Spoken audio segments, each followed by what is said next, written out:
This podcast provides a platform for our guests to express their own personal views and opinions. Some or all of these views and opinions may not be shared by Ben and/or Yoel. Welcome to the Too Dad to Quit podcast, the podcast where we highlight stories of dads on the other side of divorce to inspire and give strength to dads going through it. I'm Ben. And I'm Yoel. So this week is part 2 of the Judge Joe Hochheiser interview. And again, if you missed part 1, please go back, episode 10. He has a ton of knowledge to share, huge background. He went from, defending the innocent as a lawyer to now being a judge for domestic violence cases. And he's a very thoughtful guy, a fair guy, and an honest guy. And, that's part of the reason we became such good friends. And in the second part of this 2-part episode, we talk about health and fitness. We talk about how he had to decide whether or not he was going to go to court to change some of the agreements that were made when the kids were very, very young. We talk about he actually puts Yoel and I in the hot seat, which is something that hasn't happened yet on the podcast. So I think there's a lot of good stuff in here. And that's, to me, this was just a podcast that kept on giving, which was why we kept it going for so long. And we really appreciate him taking the time. Yeah, Ben, what really stands out from this, second part of Joe's interview was the fact that, as you mentioned before, he talked about body image for men. And I'm really excited. We're going to have him on for another segment specifically to talk about that, to talk about health and fitness, how he was able to turn his life around physically. And physical change, I've talked about this in the past, is so important towards getting back on that path to recovery post-divorce. So that is something that really excites me. And also he talked about being a man and how that manifests in terms of making decisions as a dad, setting aside our ego to do what's best for our child, and so many other wonderful things that we covered in this second part of the podcast. Yeah, and he actually is now remarried, so we got into that as well, through the process, through dating, through, again, body image and him diving in and preparing himself for that. He just has a lot of wisdom to share, and so enjoy the episode. My current wife has made me a better father as well. So I'm talking probably ignorant from my position. Yeah. And so I know Ben, or we put it in my introduction, but things were going great. Well, no, I thought ignorantly things were going great because I probably had less responsibility than I should have had in the beginning of my divorce. And then my son turns 11 or 12. The relationship between him and his mom was disintegrating quickly. And I was dating at the time, which probably added a little wood to the fire in terms of disagreements. It's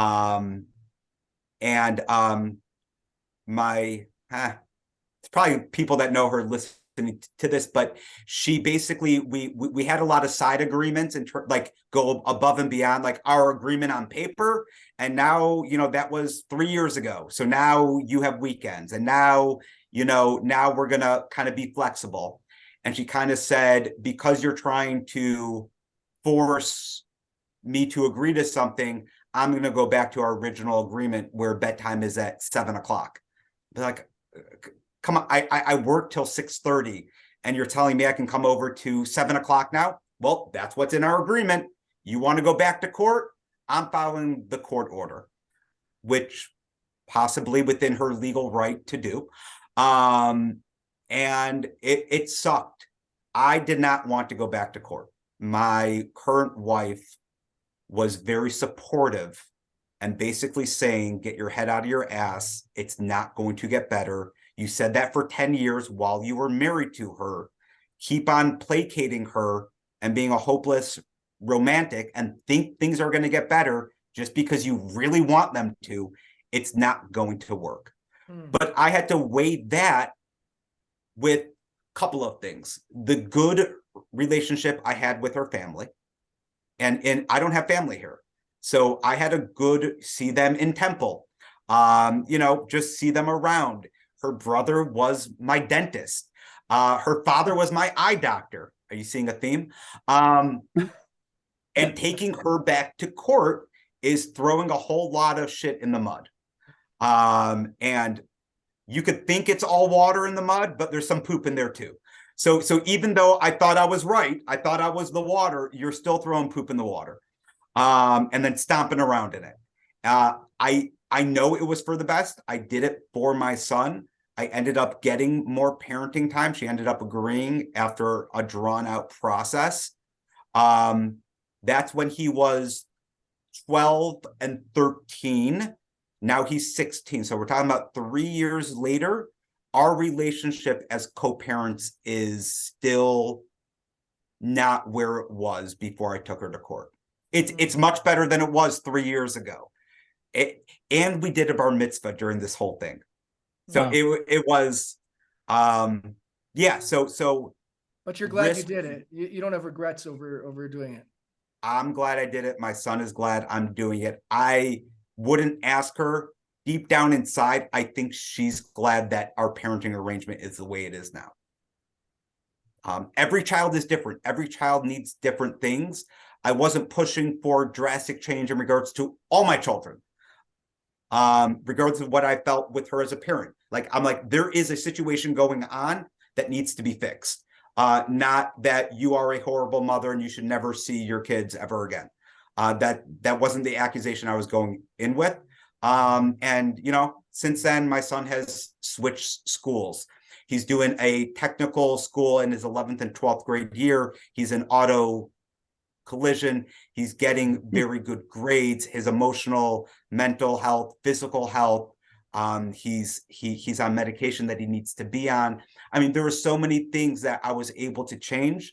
And I don't know if she's listening in the next room, but really my wife was the rock, because I did not want to rock the boat. I'm sure both of you have been in that. I did not.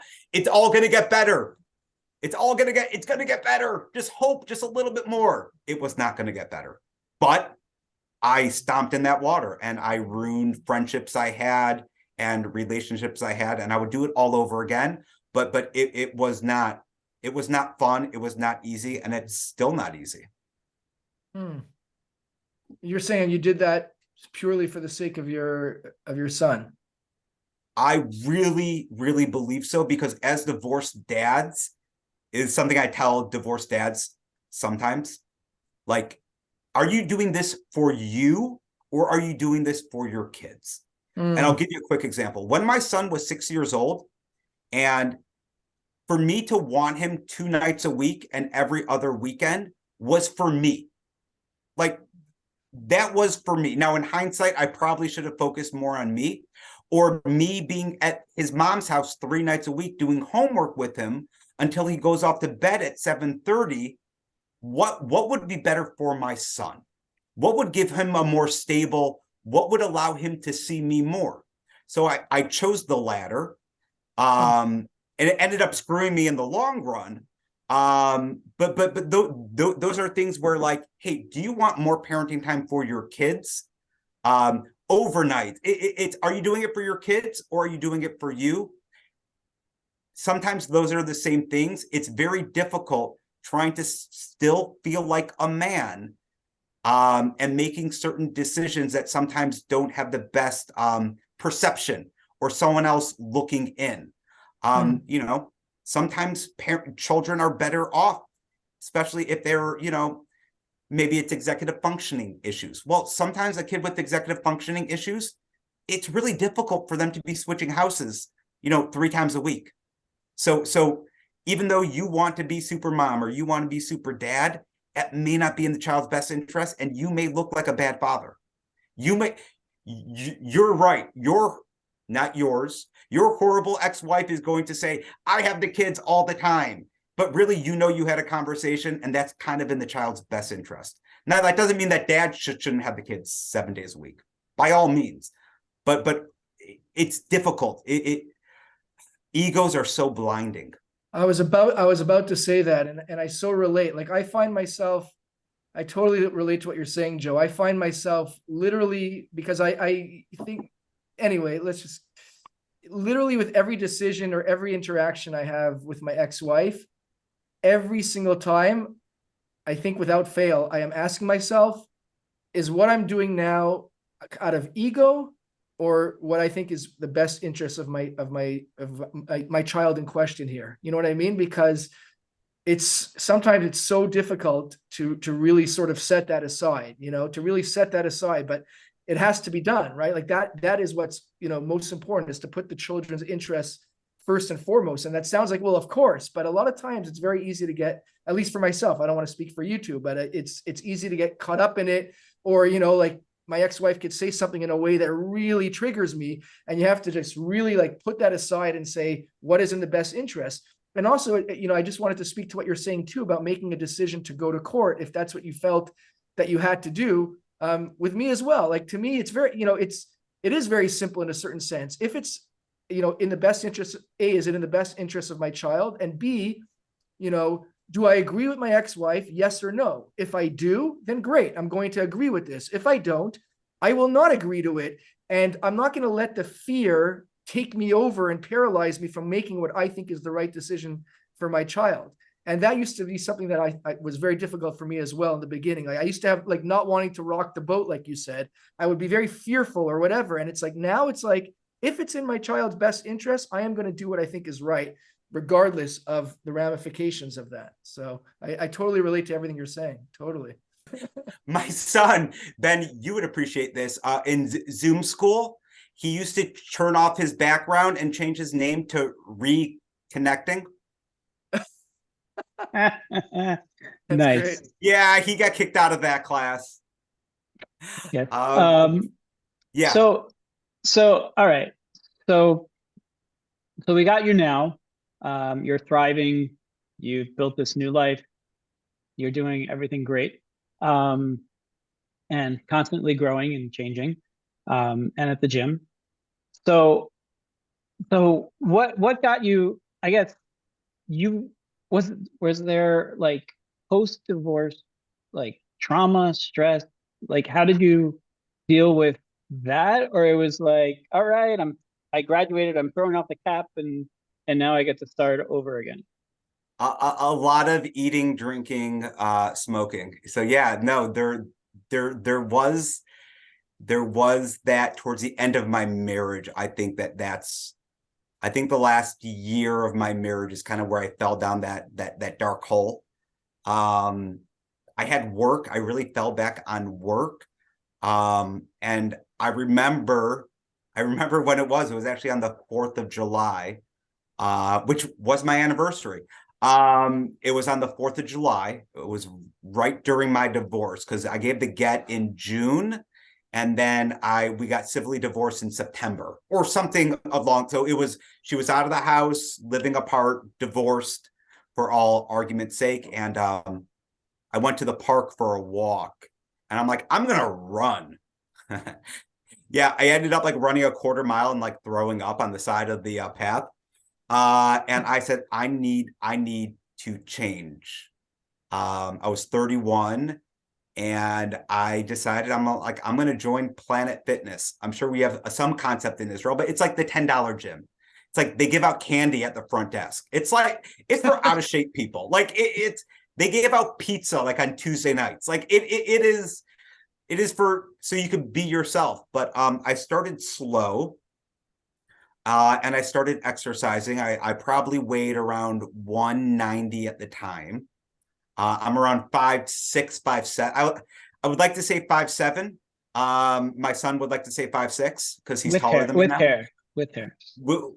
With hair. And I started very slow. And what I will tell everyone is that if you want to change your life, start off with something that you can actually do and commit to. And even if that is doing 2 push-ups a night, okay, but do it every single night. And if you could actually do 2 push-ups a night for every single night, then after a month, move to 4. So I started off like really slow. Dating at the religious level I was at or am at, looking good kind of was motivation, to say the least. But I started slow, and I kind of got addicted to the gym, which is not a bad thing. And and I just started working out. I started running, lost like 20 pounds, gained muscle. It's kind of like fed its own ego. I don't know if both of you have started dating, but like the first woman after divorce that says like, you look really hot, you're like, oh my God, the most amazing thing ever.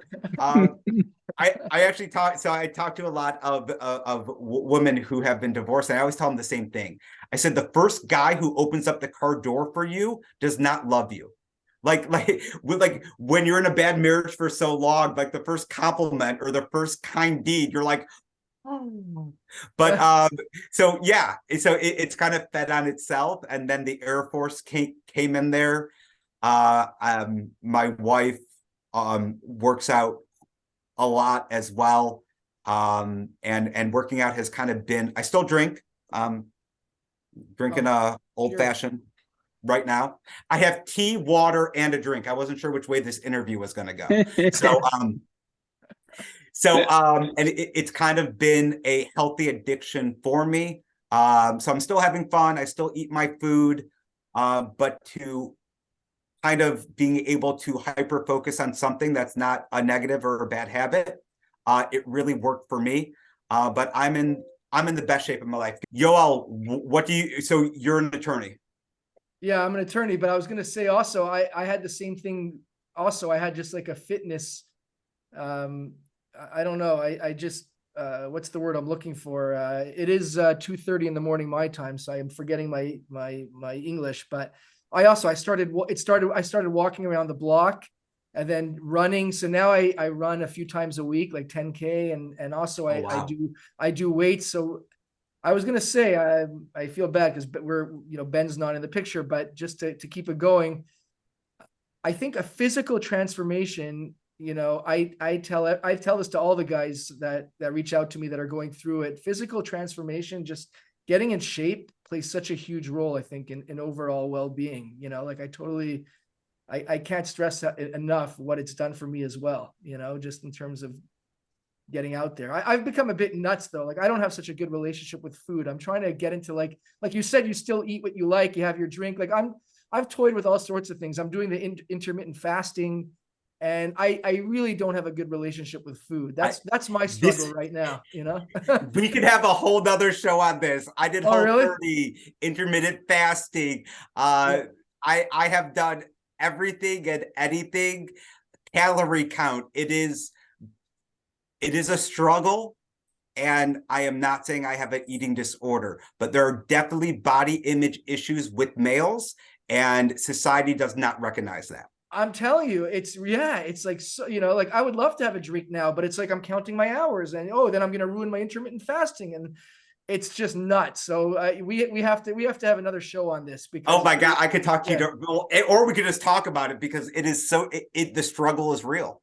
We'll do it. Ben, I think that's a great idea. Actually, we'll do another one, maybe just on that, on body issues and healthy eating and all that stuff. A nutritionist. Let's note it down. We'll get you another time, Joe, for sure. Yeah, I'll let Yoel lead that conversation. I am what I am. Yoel, have you started the yoga yet? Because I started yoga in July. No, it's funny. Like the average person who knows me would probably think that would be right up my alley, because I'm into like the spiritual, the heebie-jeebie stuff, and I meditate, but I never got into yoga. And I've tried it, and it's almost like I beat myself up for not enjoying it. It's like, why the hell don't I enjoy yoga? I never got into it, but I do other sort of I guess you could call spiritual healing, whether it's meditation or some of the books that I have on my bookshelf over here. But I do enjoy yoga, but no, I'm not into it.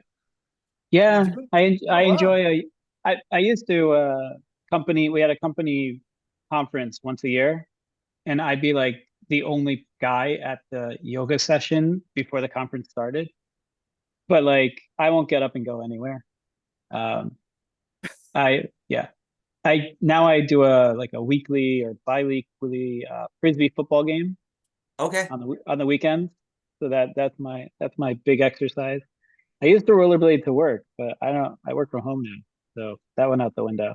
So you just rollerblade around your apartment. The living room. So, So let me ask you, because I have questions for you guys that I had, and it's different in Israel, but like, how do you maintain a sense of community post-divorce? Because let's say that you still want to be involved in Judaism in your community. As I said before, it's so family focused and family centrist. Are there support groups in Israel, in America that you've heard of, especially outside the East Coast? I know there's tons of Facebook groups, but like real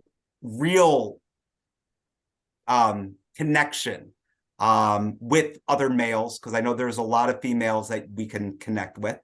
But how do you maintain that sense of community outside of dating? Right. So in this country, number one, there's like a whole underground society of divorced people. The numbers are crazy everywhere. By the way, can I So jump in there, Ben? The one thing I yeah, have to say, because it bothers me the first time you used it and you use it a lot. Why do you call it underground? Because I feel like that gives it some sort of like connotation. I know it's not your intention, but it's not really underground. Like it's did there's you nothing have any underground. It's overground. did you have any clue about it Only when you because were married? I didn't have a clue about it because it didn't apply to me. But I don't know. Underground kind of makes it sound like it's like I'll say why I say underground. So number yeah. one, you don't know about it until you need to know about it. Number two, it's most of them are set up that only one of the spouses gets entry. So Hmm. the first one to get in gets in, the other one can't get in. So it is like an exclusive underground club, and there's multiple. But whatever one you get in, the other one isn't getting in. So I actually came back from getting the Jewish divorce, and my friend grabbed my phone and he put me in 3 groups. He's like, here. And I didn't know what he was talking about or what he did. But it was like pre-COVID, and thank God I was in it because I was alone. I don't have any family here. So we had Zoom calls with the group. And that was like before I even met him in person. We were, someone I did go to school with ended up being in there. But like, other than that, I don't know what I would have done during that time because I had nobody. So that's why I say underground. Fair enough. Yeah, and then there's Facebook groups and stuff for activities and things, but I'm assuming every community is different. But one of the reasons we started this is because for guys, the resources are slim, and Yeah. we're hoping to build a community where, our guests will share their stories and people will realize they're not alone in this, and the feelings that they're feeling and the experience that they have is pretty shared, regardless of background or whatever it is. And then as far as, being in the religious community, I had like, for me, like, I guess, two versions of like the things that if it actually happened, then I had a whole different plan. Like my kids didn't know, me as, Ben Stern, the fun guy that did all this awesome stuff all the time. And, I was running bowling events, weekends, ski trips, the whole thing. My kids never knew that guy. I was this go to work every day, be gone, only see him on the weekends. Like they didn't know that guy. So to me, if it did happen, my plan was to take my kids around to meet all the people who knew me before. And so that's kind of what I've done. And they, some people it's easier for them to take me. 5 kids is not an easy thing to take for the weekend, but we're pretty easygoing. So when I can, I take them. And my persona has always been, been in his been in his kids. So, and then in the community, I'm in a different side of town now. So, my connections that I've had with, a lot of my friends, not the same. But thank God, in this, once COVID restrictions opened up and we can go back to synagogue, I knew, I guess, 2 or 3 people in the synagogue, and they took us under their wing and invited us to their Shabbat afternoon activities. That's every time the kids are here, that's where they go. So it's been good that way. They don't invite us really for meals or anything. Again, we're a lot, so we're a lot. And also, when the kids aren't with me, I like to get away as much as possible because you're not top of mind, which is frustrating. And not having a family to fall back on, it's a rough time. But again, that underground community is a huge support system that if I need to fall back, I can fall back on them.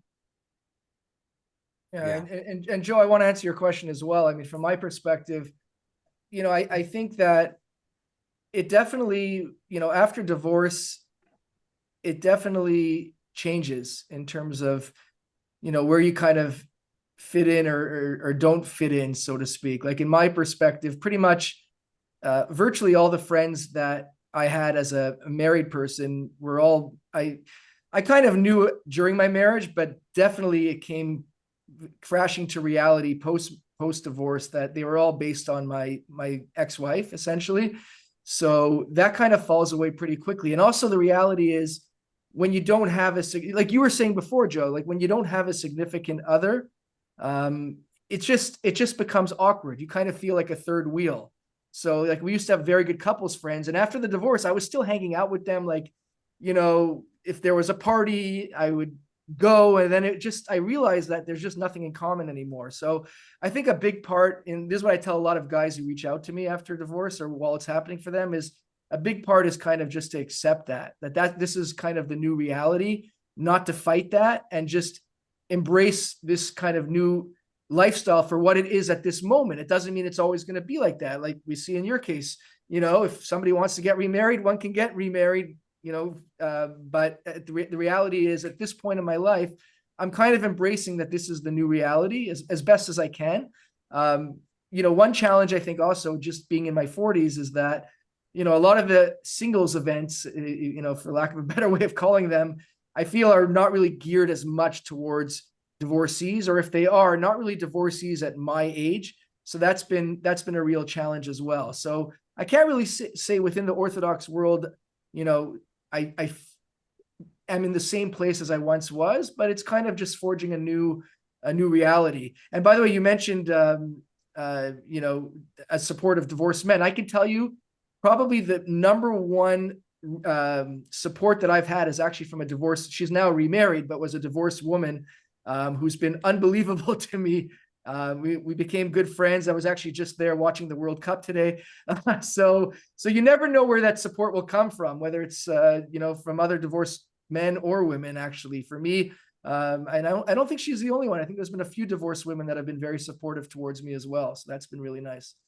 Yeah. And I was in the groups.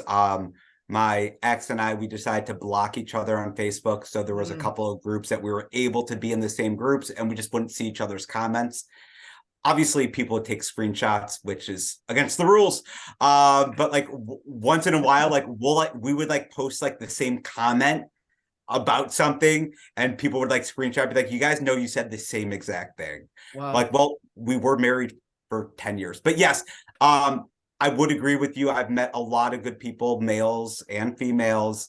Some I'm still friends with today through that process. It's a slippery slope, especially, with opposite genders of going down that rabbit hole, which when you're divorced, you will go down.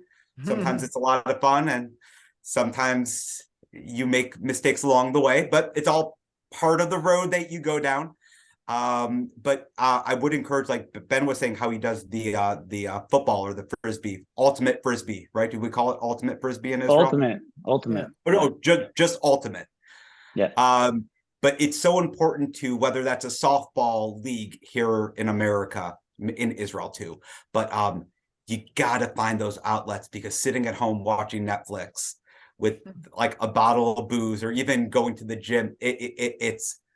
And I know that I've had divorced friends who've fallen down that rabbit hole of the online community, and they're sitting on their phones for 4 or 5 hours a night in these chats or on these pages, commenting and talking with people.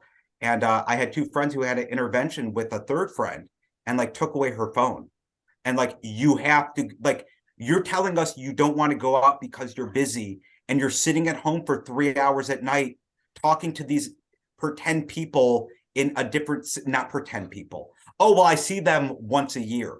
So like, you gotta, especially now that COVID is over, you have to have that support of the underground.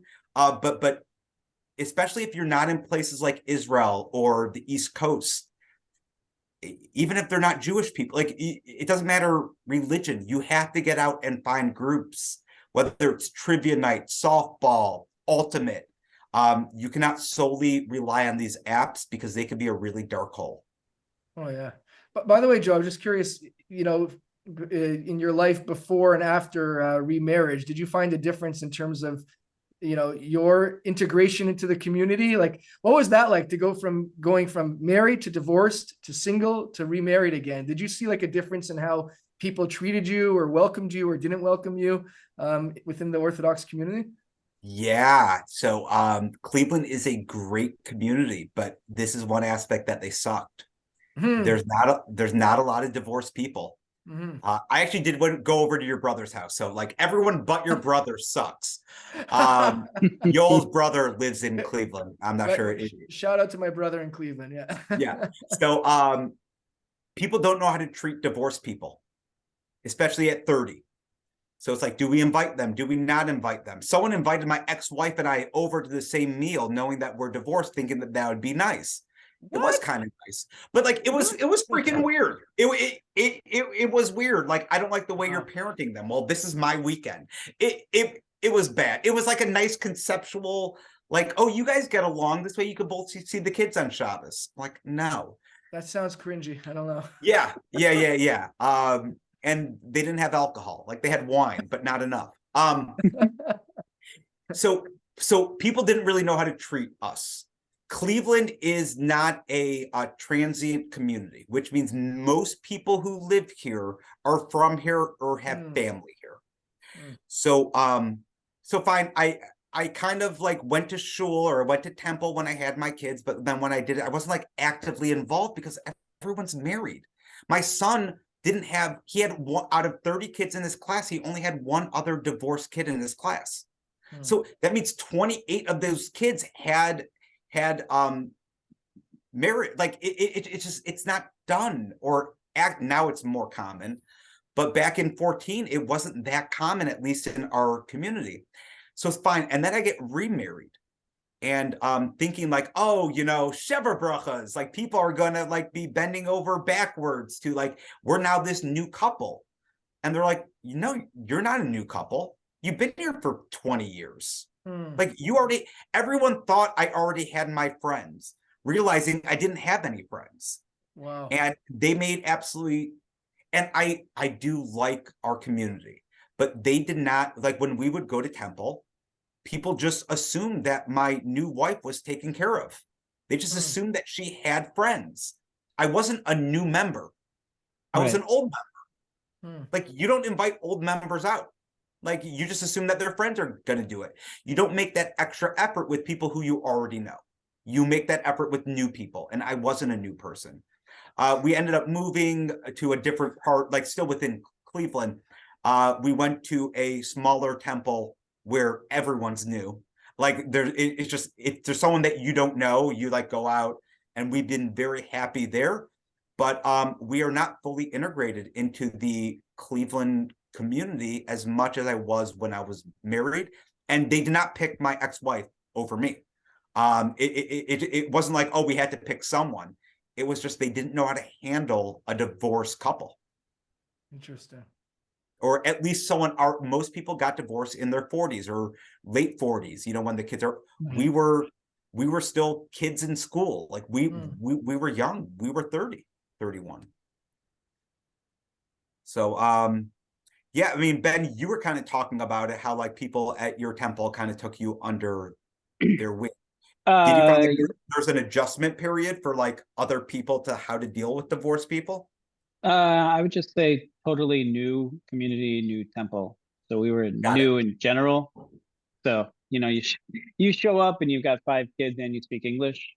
So I had a few people again, I I don't need that part. I go, I pray, I do my thing, and you talk to me or you don't, and then I create my own little thing in the house, and then we have this group of people that we get together, which is nice. But coming out of Corona, it wasn't even on my radar to Yeah. get reintegrated. The effort to me is just, I don't know. In my mind, I'm temporarily divorced, so whenever I try Wait, again, wait. I don't interrupt as much as Yoel does. But what do I'm you mean working you're on that, by the way. Thank you. I've been working on that. My wife's been working on it with me as well. Ben, what does that mean that you're temporarily divorced? uh, meaning my goal in life was always to have a big family, an open house, and lots of kids, and so that includes a wife. So that's still my Okay. goal. So How long have you been divorced for? 2.5 years. Okay. So I knew it was around 2 years. I always tell people you cannot date for marriage during the first year after divorce. You could date. I mean, we're all adults here. You can go do whatever you want to do, but do not date for marriage for a year. I think it is the most dangerous thing. But 2.5 years. I give you permission, Ben. I know that you were asking. Yeah, but Thank you. but why is that, Joe? I mean, like, The judge has spoken. how could you ever know? But how could you ever know? I mean, you can say you're not dating for marriage, but I know so many people that said that, and yet they're with the same person that they met, within a month or two after the divorce. So how It's could you so ever know? dangerous. It's so dangerous. You have to embrace the suck. You have to feel that pain and not cover that pain with emotional security that you're just seeking. It's part of that getting a good therapist, and it's finding, like, you have to dissect what went wrong, and you may think that yeah, but I do hear what you're saying. I do. You fall in love really fast after divorce. Right. I'm It's not talking about myself, but I'm saying, No. let's say somebody dates and finds the one, and it happens to be 2 months after, 2 months after divorce. It's hard to Yeah, just put a blanket saying, oh, well, it's a rebound relationship. I mean, maybe, but you never know, right? I mean, it's true. It's yeah. true. And rebounds do work sometimes. And they definitely do. I see a lot of people, because I've been divorced for, I don't want, not a long time, but going on 8 years. I've seen people get remarried and divorced and talking to them after and having the same issues that they had in their first marriage. Whether it's communication issues, whether it's unfortunately domestic violence issues or cheating issues, substance abuse issues. Like, what is the likelihood of, and it's high, I'm giving away the answer, but a woman goes out with the same person with substance abuse issues twice and gets divorced for the same reason. And she didn't know either one of them had substance abuse issues when she went in. So I'm not blaming her. I'm not victim blaming at all. But clearly she's attracted to a certain type of person, or a female or male. Like, let's say there's domestic violence in 2 relationships in a row. It's not that, like, people like beating you. It's not like you don't have like that characteristic, but there's something that about you that makes you attracted to either males or females with that manipulation, control that is susceptible to abuse. So that's what I'm saying. You need time to dissect and to learn about yourself and give yourself that reset. And yes, you may meet someone that's incredible and you end up marrying them, and that's beautiful. But I do see the advantage of dissecting, and it's not always his or her fault. Like, that is cheap and that is easy to blame someone else. Totally. Yeah, Sometimes it's true. Yeah, and in Judaism, divorce is compared to like cutting off a limb, right? And I guess it depends how long you've been married, but literally the idea is you become one, and you don't know what life is without them. So, imagine getting a limb cut off. You need time to rehab, time to relearn life. I use the word recalibrating, like just Mhm. figuring out what's next. And, there's a movie where they say, divorce is two deaths. It's the death of your marriage, but also the death of the future that you had planned. And that second one is sometimes worse than the first one. Like you've envisioned the whole life, and now that whole life is gone. And you have to kind of get yourself to a point where you can imagine a different. And if you can't do that, I don't know how you start a life with someone else. Yeah. I mean, and it's also not fair to your partner. Right, exactly. Yeah, because we all come in with baggage. Oh yeah.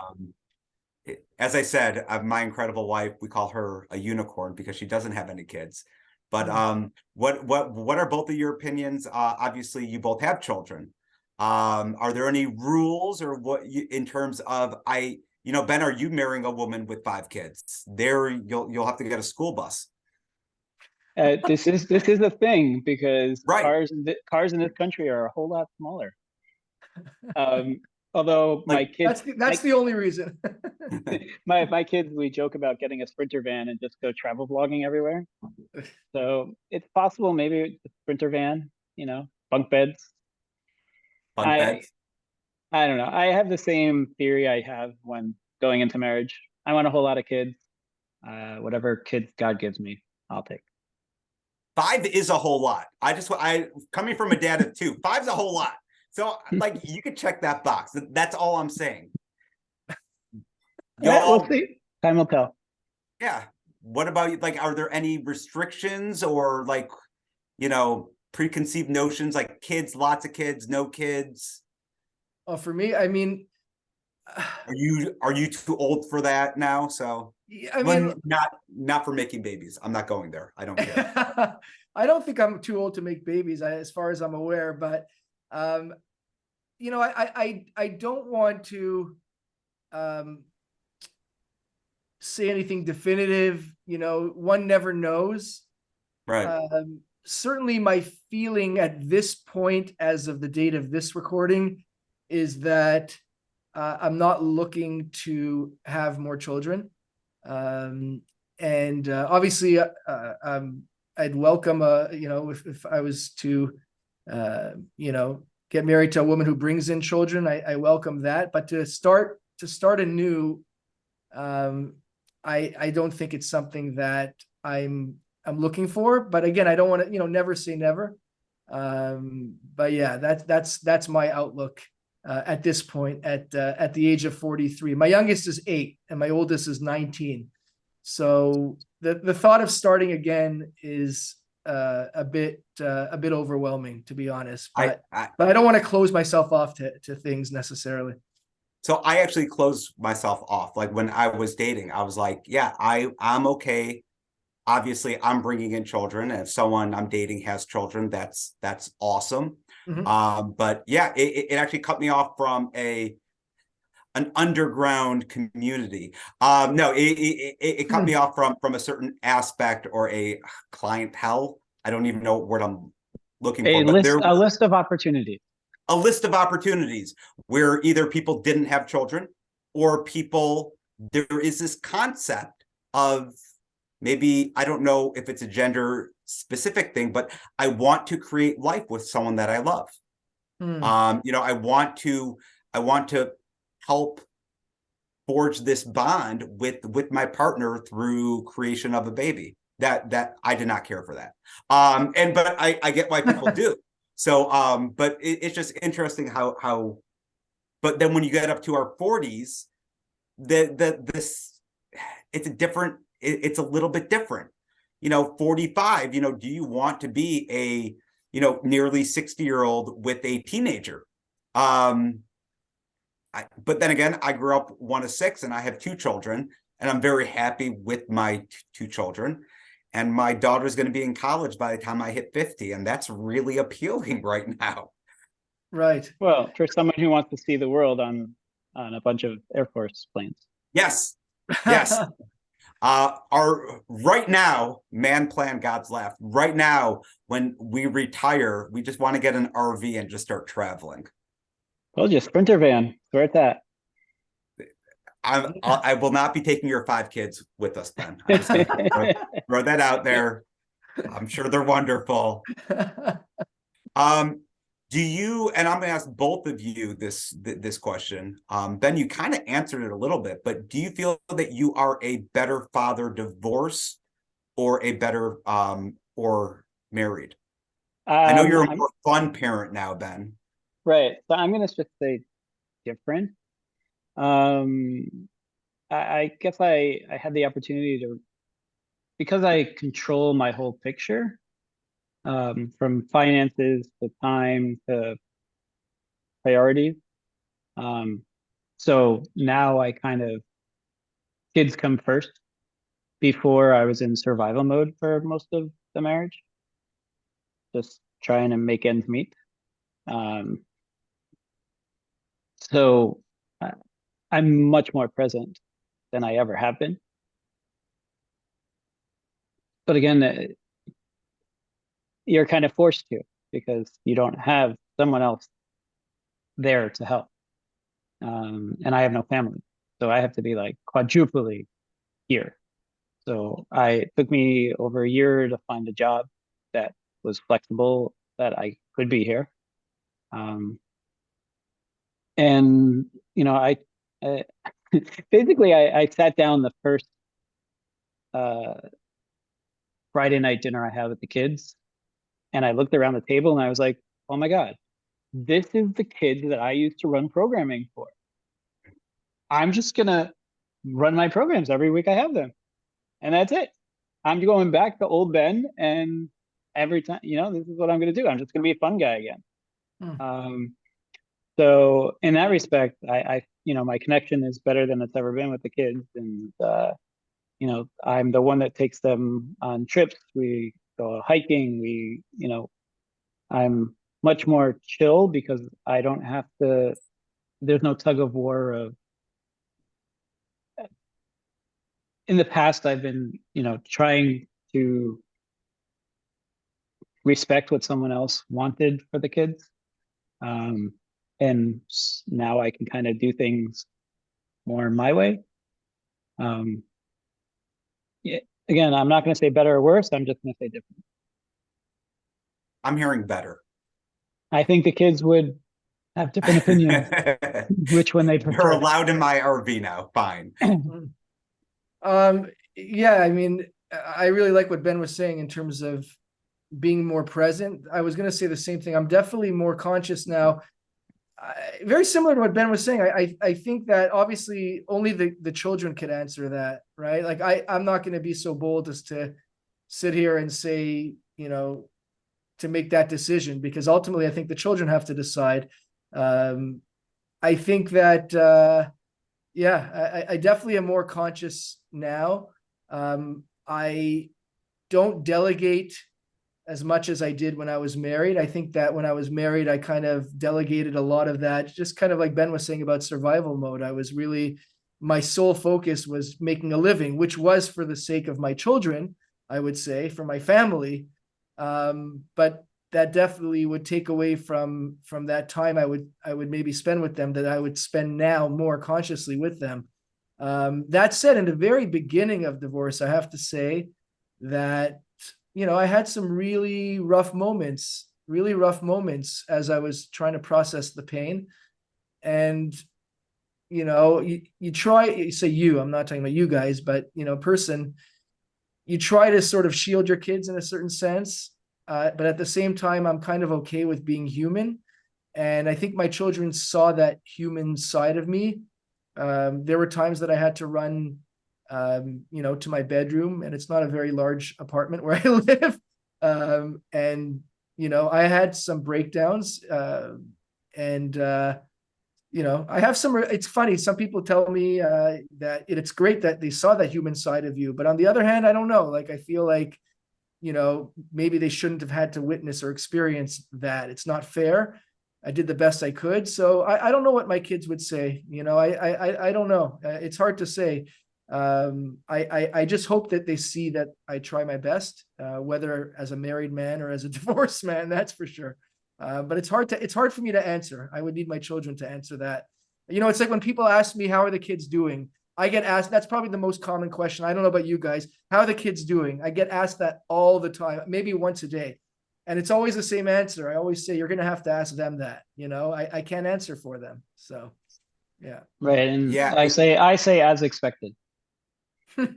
but I like what Ben said about like you really like learn about yourself when it's all on you. It's there's so much going on, trying to support the family when you're married. You have another partner feelings taken to account, and then you're sitting around on a Friday night and you're like, oh wow, this is my show now. It's like you really have to focus on your children. The League, which was a show on I watch, hopefully everyone has seen it, but there's a line in there. He's like, oh, when you're married, you have to be 50% of a parent 30% of the time. When you're divorced, you have to be 100% of a parent 50% of the time. It's a numbers game. And I kind of always think about that. What do you shake your head for, Ben? That's horrible. Yeah, anyway. It's a great line, though, because I was going to say it's a great line. It's so typical that Ben says it's horrible, because I always joke that Ben and I are so different. I was thinking it's a great line, and Ben is like, that's horrible. But like when you have to be 100% of the parent, 50% or 40 or 30 or 80, I don't care what the number is. It's like you learn about yourself and like, wow, like this is my show now. And like Ben, you're going back to your old youth group days of like how to like interact and connect. For me, it was like very different. It was like, okay, I was doing kiddish this way, or the blessing over the wine a certain way. We now have like PJ Friday nights because with my partner now, but like we go around and we give highlights of the week, and we got these cards about like questions for kids, kind of like would you rather, like name, and it's because we can, and all those things that my former spouse used to find cheesy or that's stupid or that's dumb. Well, guess what? It's my show now. Right. So one example is early on before we were married. Actually, tonight's the first night of Hanukkah, and I went to her parents' house and I started singing the song, and they just basically they did not enjoy my voice. I do not have a great voice. I have a bad voice. I know. Yeah, I can attest. Ben's voice sucks. Yeah, no. Yeah. All in favor, say aye. Aye. Don't sue us, Ben. So that day that I had them, I never sang, basically the whole marriage. I never sang or anything. And that starting that Friday night when I had them, I sing 2 songs every meal.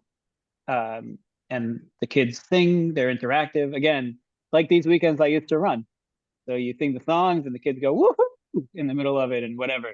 So now, something that I think has been hugely missing. My best friend's father, his advice when we first got married was always have Shabbat and always sing. And we never sang. So now they're singing at every meal. So that was a big change for me. I want to add I want to add just one thing though. One thing I can tell you, Joe, just in response to your question about the relationship with the kids, I just thought of this. I can tell you that I don't know if it's just an age thing too, as my kids get older and I get older, but I do think that my relationship with them has matured. My cat is purring like crazy. I don't know if you could hear. I'm so distracted. My relationship with them has changed a lot. Like with that human side that they've seen of me, I think it's allowed me to be a lot more vulnerable. It's gotten me to levels of vulnerability with my children that I don't think I ever would have reached as a married man, just kind of plodding along in the lifestyle that I was leading before divorce. So for that, I'm very grateful. I feel like I have a very deep connection with my kids. Again, I hope they feel the same, but that's how I feel. So I just wanted to add that just because it popped into my head. Yes, I will tell you this every time I see you, Yoel. You have a very deep connection with your children. Thanks, I've seen man. it firsthand. I appreciate that. Speaking of deep connections in children, one of the things we like to do on this show is highlight your too dad to quit moment. That moment where you really felt like you were shining as a father. You put your kids first, or you just something happened and you were like, ah, yes, I'm a dad. So if you can share that with the audience, that'd be amazing. Yeah, so I'm a little bit of a homer for the military. So but when my daughter asked me to speak to her class on Veterans Day, and she told her teacher to ask me, and she was like so freaking proud that like her dad was in the military. And as a divorced dad, we are like so worried, like, are my kids going to feel different? Are my kids going to like still like want to be proud to like, oh, I have two houses, and there's like issues like that run through our head. And my daughter was just like so proud to like show off her dad, and to really like, this is my dad and he's in the military and he's going to talk to her. And it was just, and she was 9. Like, I'm not talking about she was like 4 years old. She Right. was just she and then for my son, it's a little bit, he struggled a little bit with friends even before we were divorced. And for him to bring over friends to my house, that's like, this is my house, like this is my home, like I don't feel like this is weird. This is who I am. And for him to have friends over, so for me it's kind of like a 2-tier. First of all, he has friends to bring Yep. over, but also the fact that he wants to bring them here, and he feels comfortable enough and safe, that this is a safe space where he's able to come here. And just for whenever my daughter introduces her stepmom, she's like, oh, this is Rebecca. They're like, is that your mom? She's like, no, it's my stepmom. Like, I have a mom and a stepmom. And it's just like, I don't know if I can say fucked up. Like, I didn't screw up. Like I didn't mess up my kids. They're fully functional. They're mostly functional. As much as a 10-year-old and a teenager could be. It's they're comfortable with the divorced dad. They're comfortable now, thank God, with their stepmom, and they're not hiding from it, and they're not afraid of it. And the biggest fear is that you're going to screw up your kids. Your biggest fear is like that you're going to set them up. I mean, Ben, obviously you have your own personal experience with that, but that is the biggest fear.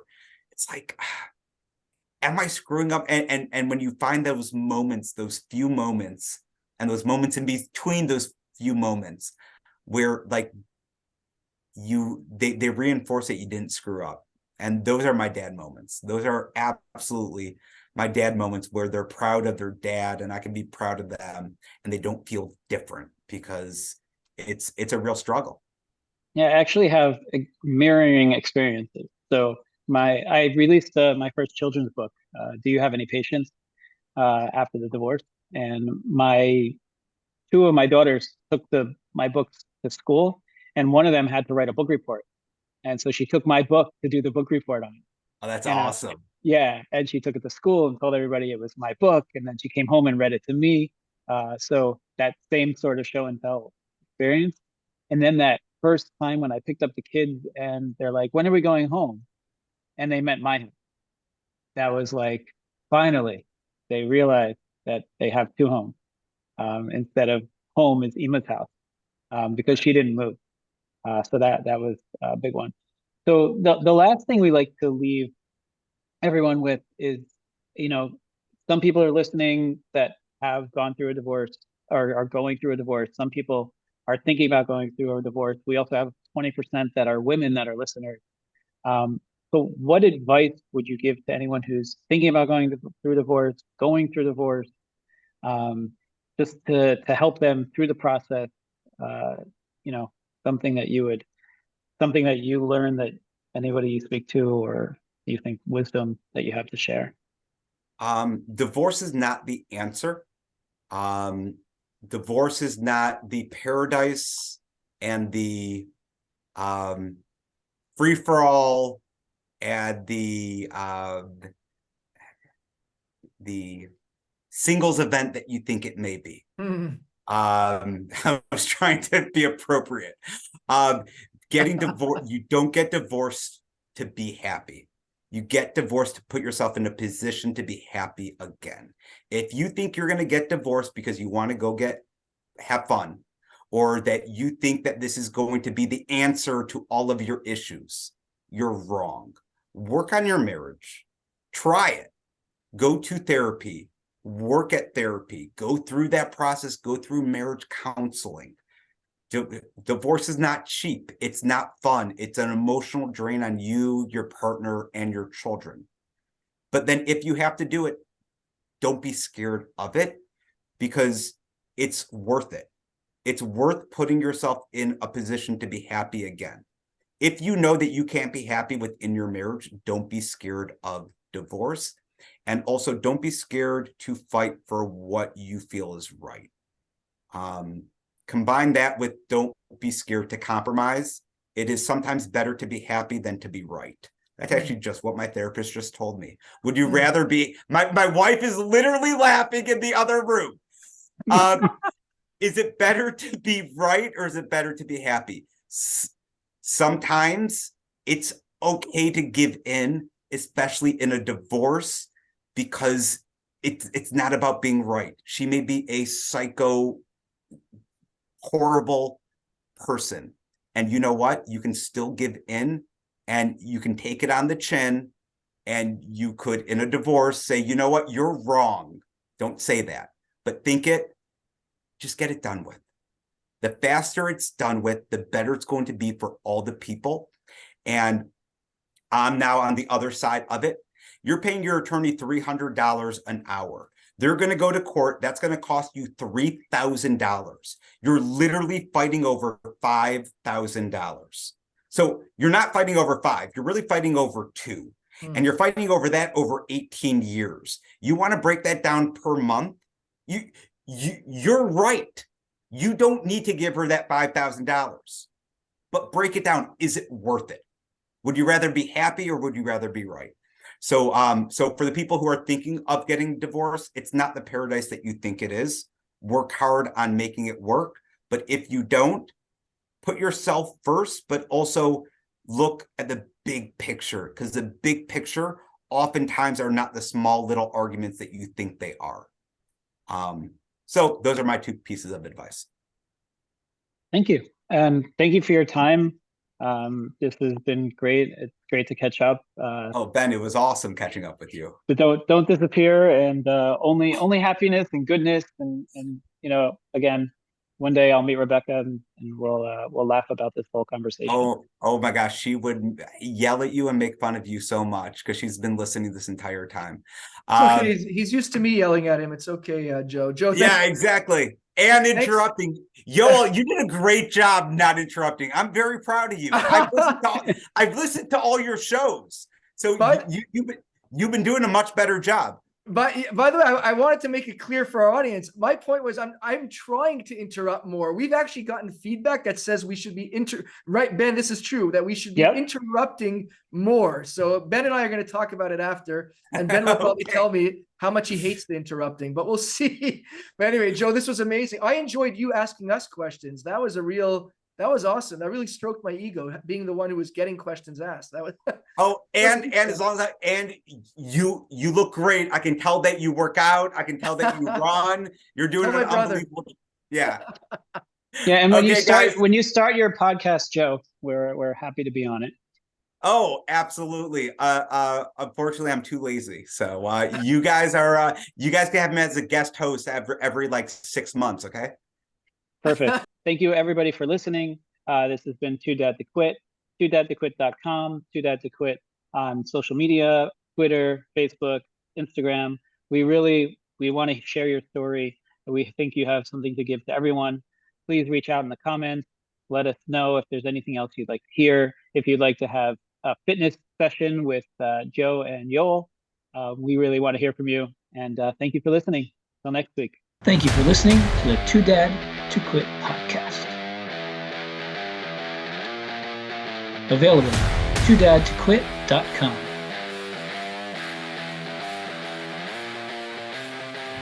Thanks for listening, and don't forget to subscribe so you don't miss the next episode.